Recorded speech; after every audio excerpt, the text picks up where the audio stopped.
ഇടിയഞ്ചിറ ബണ്ട് റോഡിൽ രാത്രിയുടെ മറവിൽ മാലിന്യങ്ങൾ തള്ളുന്നുവെന്ന് പ്രദേശവാസികൾ. ചെറിയ പ്ലാസ്റ്റിക് കവറുകളിലാക്കി റോഡിന്റെ മധ്യത്തിലായാണ് ചീഞ്ഞളിഞ്ഞ അവശിഷ്ടങ്ങൾ ഉപേക്ഷിച്ചിരിക്കുന്നത്. ഭക്ഷണാവശിഷ്ടങ്ങൾ, പ്ലാസ്റ്റിക്, പഴയ തുണികൾ, കടകളിലെ അവശിഷ്ടങ്ങൾ എന്നിവ ഉൾപ്പെടെയുള്ള മാലിന്യങ്ങളാണ് റോഡിന്റെ വശങ്ങളിൽ തള്ളിയിരിക്കുന്നത്. പുഴുവരിച്ച അവശിഷ്ടങ്ങൾ കാക്കകൾ റോഡിലേക്ക് വലിച്ചിടുന്നത് മൂലം കാൽനടയാത്രക്കാർ ഏറെ ബുദ്ധിമുട്ടിയിരിക്കുകയാണ്. ദിവസവും പ്രഭാത സവാരിക്ക് ഉപയോഗിക്കുന്ന റോഡാണിതെന്നും മൂക്കുപൊത്തിയല്ലാതെ ഇതിലൂടെ നടക്കാനാകുന്നില്ലെന്നും പ്രദേശവാസി സുബീഷ് പറയുന്നു.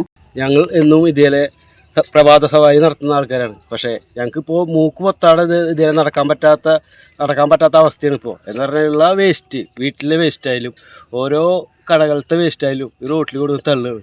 ഇതിനൊരു പരിഹാരം കാണുന്നത് പഞ്ചായത്തുകാരല്ലേ. ഇവിടേക്ക് തിരിഞ്ഞു നോക്കണമെന്നില്ല. ഈ റോട്ടിൽ കൂടെ നടക്കാനും പറ്റണില്ല. അതിനെക്കാട്ടി വലുതാണ് ഇപ്പോൾ മൂക്ക് പൊത്തിയിട്ട് പിടിച്ച് നടക്കണേ ഞങ്ങൾ എങ്ങനെയെങ്കിലും. അപ്പോൾ അതൊന്ന് പരിഹരിക്കാൻ പഞ്ചായത്തും അതിനെ പറ്റി ഇടപെടാനുള്ള ആൾക്കാരും ഇടപെട്ടിട്ടേ മതിയാവുള്ളൂ. ഞങ്ങൾക്കിവിടെ പ്രഭാത സവാരി നടത്തണം. ഞങ്ങൾക്ക് എന്നും അത് ശീലമുള്ളതാണ്. അത് സ്ഥിരം നടത്തിക്കൊണ്ടിരിക്കുന്ന ആൾക്കാരാണ്.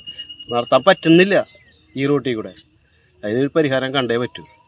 മാലിന്യങ്ങൾ തള്ളുന്നവർക്കെതിരെ റോഡിന്റെ തുടക്കത്തിലുള്ള CCTV ക്യാമറ പരിശോധിച്ച് ബന്ധപ്പെട്ടവർ നടപടി സ്വീകരിക്കണമെന്നാണ് നാട്ടുകാരുടെ ആവശ്യം.